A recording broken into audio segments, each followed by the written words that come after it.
الحمدللہ رب العالمین والصلاة والسلام علی رسولہ الکریم وعلی آلہ وصحبہ اجمعین ومن تبعہم بإحسان الی یوم الدین، اما بعد۔ آج کا عنوان ہے شراب اور اس کا گناہ۔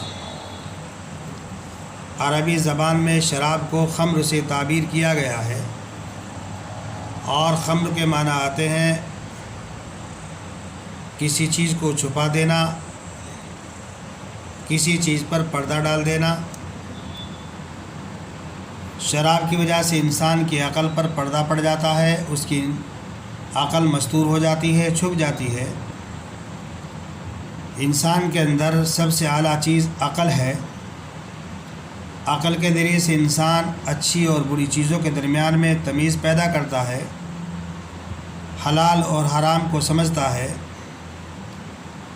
طاعت اور معصیت کو پرکھتا ہے۔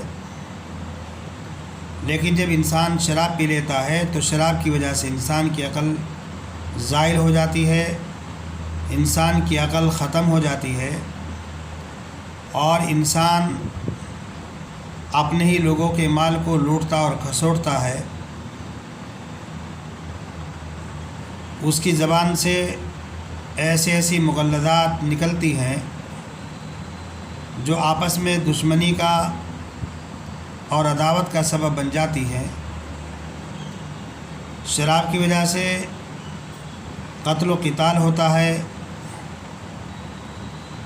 ایک دوسرے کی عزت اور ایک دوسرے کی جان کا انسان دشمن ہو جاتا ہے۔ آپ نے دیکھا ہوگا کہ جب انسان شراب پی لیتا ہے تو شراب پینے کی وجہ سے اس کی زبان سے ایسے کلمات نکلتے ہیں جن کے ذریعے سے دائرہ ایمان سے خارج ہو جاتا ہے۔ میاں بیوی کے درمیان میں طلاق واقع ہو جاتی ہے، گھر برباد ہو جاتا ہے، وہ کہیں ہوتا ہے اور اس کے بچے کہیں پر ہوتے ہیں۔ شراب پینے کی وجہ سے انسان سے بہت سے اعمال سیئہ اور برے اعمال کا ارتکاب ہوتا ہے۔ نبی اکرم صلی اللہ علیہ وسلم نے ارشاد فرمایا، لا تشرب الخمر فإنها مفتاح كل شر۔ شراب مت پیو، اس لیے کہ شراب ہر برائی کی جڑ ہوتی ہے۔ جب آدمی شراب پیتا ہے تو شروع کے اندر اس کی حالت مور جیسی ہوتی ہے، وہ اپنے آپ کو اچھا سمجھتا ہے، لیکن تھوڑی دیر کے بعد اس کی حالت بندر جیسی ہو جاتی ہے اور غلط سلط حرکتیں کرنا شروع کر دیتا ہے، اور شراب پینے والے کی آخر میں حالت ایسی ہو جاتی ہے جیسے خنزیر اور سور، کہ جیسے خنزیر اور سور کیچڑ کے اندر، دلدل کے اندر، نالیوں کے اندر گھومتا اور پھرتا ہے، ایسے ہی شراب پینے والا اپنے آپ کو نالیوں کے اندر ڈال دیتا ہے، کیچڑ کے اندر ڈال دیتا ہے۔ اسلام سے پہلے شراب کا دورہ تھا، ہر گھر کے اندر شراب پی جاتی تھی، حتیٰ کہ جب بچہ پیدا ہوتا تو اس بچے کے حلق کے اندر بھی شراب ٹپکائی جاتی تھی۔ وہ حضرات شراب کے عادی تھے، شراب ان کی گھٹی کے اندر پڑی ہوئی تھی۔ جب اسلام آیا تو اسلام نے ایک ہی مرتبہ شراب کو حرام قرار نہیں دیا، بلکہ ترتیب وار شراب کو حرام قرار دیا۔ شراب کی حرمت کے سلسلے میں سب سے پہلے جو آیت نازل ہوئی وہ یہ ہے، یسألونک عن الخمر والمیسر قل فیہما اسم کبیر ومنافع للناس واسمہما اکبر من نفعہما۔ اے پیغمبر، لوگ آپ سے شراب کے بارے میں پوچھتے ہیں، آپ کہہ دیجئے کہ اس کے اندر گناہ بڑا ہے اور اس کے اندر کچھ نفع بھی ہے، لیکن گناہ اور ضرر نفع کے مقابلے میں بہت کم ہے۔ بزرگان محترم، جب یہ آیت کریمہ نازل ہوئی تو بہت سے حضرات صحابہ کرام نے شراب کو چھوڑ دیا۔ وہ سمجھ گئے کہ شراب پینے کے اندر کوئی خیر اور بھلائی نہیں ہے۔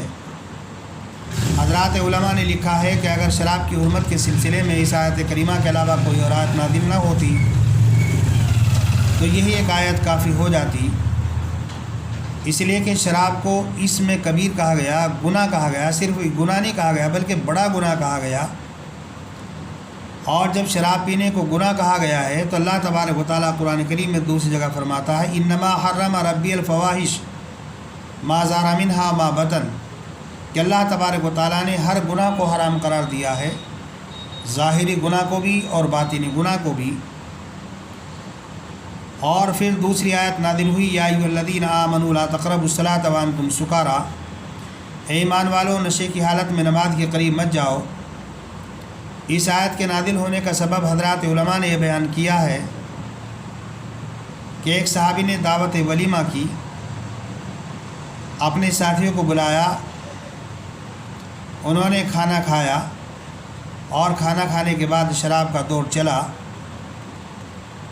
نماز مغرب کا وقت ہو گیا تو ایک صاحب کو آگے بڑھا دیا گیا، انہوں نے قرآن شریف کو غلط سلط پڑھا، نشے کی وجہ سے پڑھنا کچھ تھا، پڑھ دیا کچھ، تو یہ آیت کریمہ نازل ہو گئی یا ایھا الذین آمنوا لا تقربوا الصلاۃ وانتم سکارا۔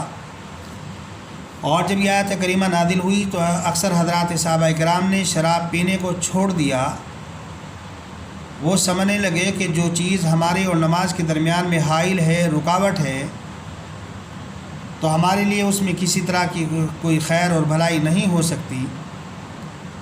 اور ظاہر سی بات ہے کہ نماز کے اوقات قریب قریب ہیں، تو اگر ہم شراب پئیں گے تو شراب پینے کی حالت میں اللہ کی عبادت کو نہیں کر سکتے، اس لیے کہ طاعت و عبادت کے لیے عقل ضروری ہے، اور شراب کی وجہ سے عقل ضائع ہو جاتی ہے، چلی جاتی ہے، ختم ہو جاتی ہے۔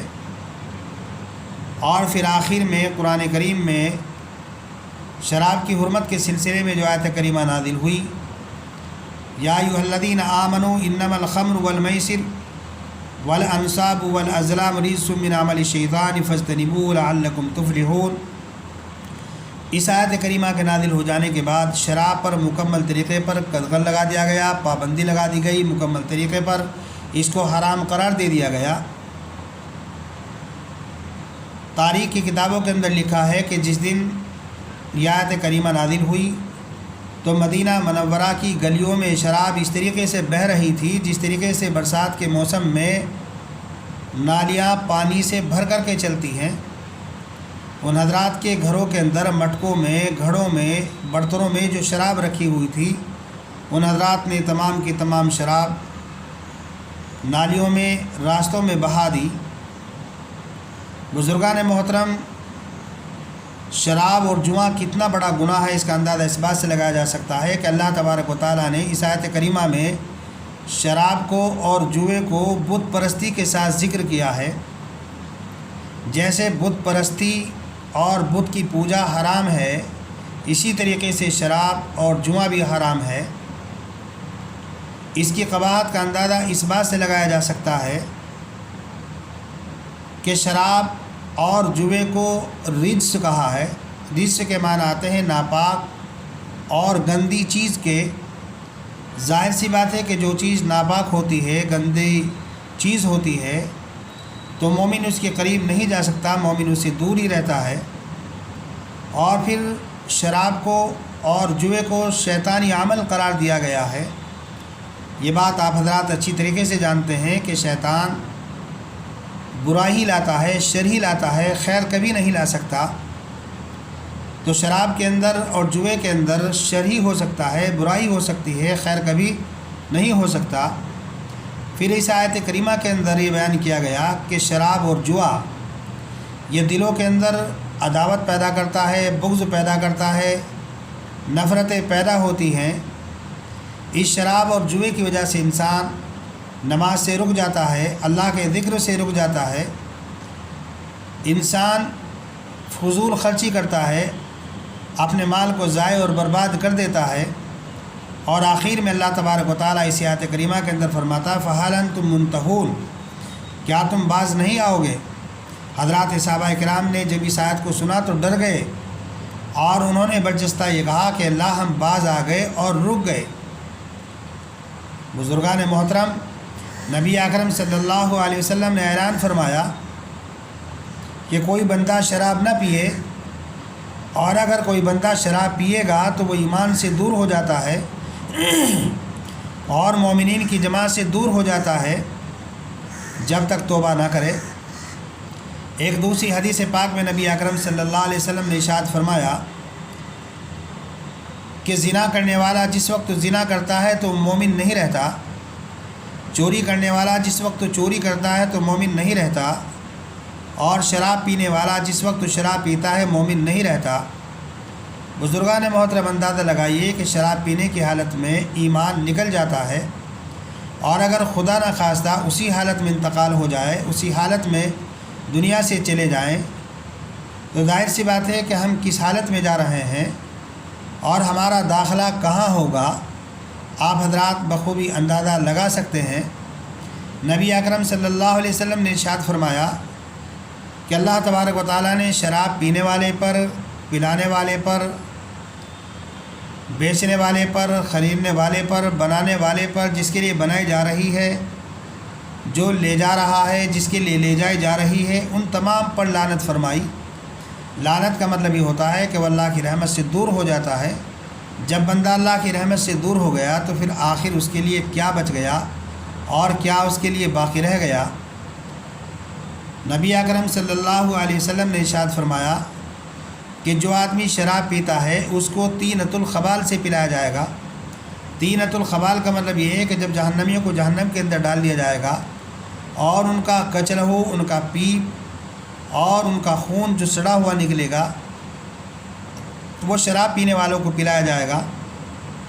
اور بعض حضرات علماء نے لکھا ہے کہ جن عورتوں کو جہنم کے اندر ڈالا جائے گا ان کی شرمگاہ سے جو پیپ اور کچلہو نکلے گا وہ شراب پینے والوں کو پلایا جائے گا۔ نبی اکرم صلی اللہ علیہ وسلم نے ارشاد فرمایا جو لوگ پابندی سے شراب پیتے ہیں، شراب کے عادی ہوتے ہیں، وہ جنت میں داخل نہیں ہوں گے۔ اور ایک دوسری حدیث پاک میں نبی اکرم صلی اللہ علیہ وسلم نے ارشاد فرمایا کہ مستقل شراب پینے والا وہ بت پرست کی طرح ہوتا ہے، ایسا ہوتا ہے جیسے بت کی پوجا کرنے والا، بت کی عبادت کرنے والا۔ بزرگان محترم، شراب خواہ وہ گیہوں سے بنائی گئی ہو، شراب جو سے بنائی گئی ہو، شراب کھجور سے بنائی گئی ہو، شراب انگور سے بنائی گئی ہو، یا شراب شہد سے بنائی گئی ہو، یا ان کے علاوہ کسی اور چیز سے شراب بنائی گئی، ہر طرح کی شراب حرام ہے۔ اور شراب تھوڑی پیے تب بھی حرام ہے اور زیادہ پیے تب بھی حرام ہے، اسی لیے کہ نبی اکرم صلی اللہ علیہ وسلم نے ارشاد فرمایا جس کا کثیر حرام ہوتا ہے اس کا قلیل بھی حرام ہوتا ہے۔ ایک صحابی نے اللہ کے رسول صلی اللہ علیہ وسلم سے پوچھا کہ اللہ کے پیغمبر، میں شراب دوا کے لیے بناتا ہوں تو کیا میرے لیے اس کی اجازت ہے؟ تو نبی اکرم صلی اللہ علیہ وسلم نے ارشاد فرمایا کہ نہیں، اس کے لیے اجازت نہیں ہے، اس لیے کہ شراب دوا ہو ہی نہیں سکتی، بلکہ شراب بیماری ہی بیماری ہے۔ اسی لیے حضرات علماء نے لکھا ہے کہ شراب کا بیچنا، شراب کا خریدنا، شراب کا کسی بھی طریقے سے کاروبار کرنا ناجائز حرام ہے۔ حتیٰ کہ اگر آپ انگور ایسے آدمی کو بیچ رہے ہیں جو صرف شراب ہی بناتا ہے، شراب کے علاوہ ان انگوروں کا استعمال دوسری چیزوں میں نہیں کرتا، تو ایسے شخص کو انگور بیچنا جائز نہیں بلکہ حرام ہے۔ بزرگان محترم، ہم نے دیکھا ہے کہ شروع کے اندر لوگ جو شراب کے عادی ہوتے ہیں، شراب جو پینا شروع کرتے ہیں، کہ کبھی کبھی ان کو ٹینشن ہوتی ہے، ان کو اضطراب ہوتا ہے، قلق ہوتا ہے، تو اپنی ٹینشن کو دور کرنے کے لیے شراب پینا شروع کر دیتے ہیں۔ حالانکہ شراب پینے سے کبھی ٹینشن دور نہیں ہوتی، اس لیے کہ جو ہی نشہ اترے گا ٹینشن پہلے سے زیادہ ہو جائے گی، پھر وہ زیادہ شراب پیے گا تو ظاہر سی بات ہے وہ شراب کا عادی ہو جائے گا۔ کبھی کبھی ایسا ہوتا ہے کہ آدمی اپنے دوستوں کے پاس جاتا ہے اور اجتماعی طور پر دوست بیٹھے ہوئے ہوتے ہیں اور ان کے درمیان شراب کا دورہ چل جاتا ہے اور آدمی ان کے پاس جا کر کے بیٹھ جاتا ہے، تھوڑی بہت وہ بھی پی لیتا ہے، لیکن جب اس کو لذت محسوس ہوتی ہے اور اس کو اچھی لگتی ہے تو پھر وہ بھی آہستہ آہستہ شراب کا عادی ہو جاتا ہے۔ بزرگان محترم، شراب جس کو اللہ تبارک و تعالیٰ نے حرام قرار دیا ہے، جس کی وجہ سے نہ ہمارا ایمان محفوظ رہتا، نہ ہمارے گھر محفوظ رہتے، ہماری زبان سے ایسے کلمات نکل جاتے ہیں جس کی وجہ سے ہمارا ایمان خارج ہو جاتا ہے، ایسے کلمات نکل جاتے ہیں میاں بیوی کے درمیان میں طلاق واقع ہو جاتی ہے، ہمارا گھر اجڑ جاتا ہے، گھر برباد ہو جاتا ہے، دوسرے لوگوں سے ہمارے تعلقات خراب ہو جاتے ہیں، دوسرے لوگ ہم کو برا سمجھنا شروع کر دیتے ہیں، جس سے ہماری دنیا بھی برباد ہو جاتی ہے، آخرت بھی برباد ہو جاتی ہے۔ ہم سب کی ذمہ داری ہے کہ ہم شراب پینے سے خود بھی بچیں، اپنے آل و اولاد کو بھی بچائیں۔ نبی اکرم صلی اللہ علیہ وسلم نے ارشاد فرمایا کہ ایک زمانہ ایسا آئے گا کہ لوگ شراب نام بدل بدل کر کے پئیں گے۔ بزرگان محترم، اگر شراب کا نام کچھ اور رکھ لیں اور اس نام سے آپ پئیں تو وہ حلال نہیں ہوگی، تب بھی وہ حرام ہی رہے گی۔ آج کل دیکھا گیا کہ بیاہ شادیوں میں، ناچ گانوں میں عام طور سے شراب کا دور دورہ ہوتا ہے، اور ہماری نوجوان نسلیں، ہمارے نوجوان بچے شراب پیتے ہیں۔ ہمارے بڑے لوگ ان کو دیکھتے رہتے ہیں لیکن ان کو منع نہیں کرتے، اور پھر وہ جب شراب کے عادی ہو جاتے ہیں اپنے ماں باپ پر جوتا اٹھاتے ہیں، اپنے ماں باپ کی بے عزتی کرتے ہیں اور ان کا تماشا کراتے ہیں، پھر ان کی آنکھیں کھلتی ہیں۔ بزرگان محترم، آپ حضرات خود بھی روکیے، اپنے بچوں کو بھی روکیے، اور ناچ گانے سے پرہیز کیجیے، ناچ گانے کی چیزوں سے پرہیز کیجیے۔ اس سے ہماری دنیا بھی ضائع ہو جاتی ہے اور ہماری آخرت بھی برباد ہو جاتی ہے۔ اللہ تبارک و تعالیٰ سے دعا ہے کہ اللہ تبارک و تعالیٰ ہمیں شراب سے اور ہر وہ چیز جو نشہ لانے والی ہے، نشہ پیدا کرنے والی ہے، ان تمام چیزوں سے ہماری حفاظت فرمائے۔ وما علینا الا البلاغ۔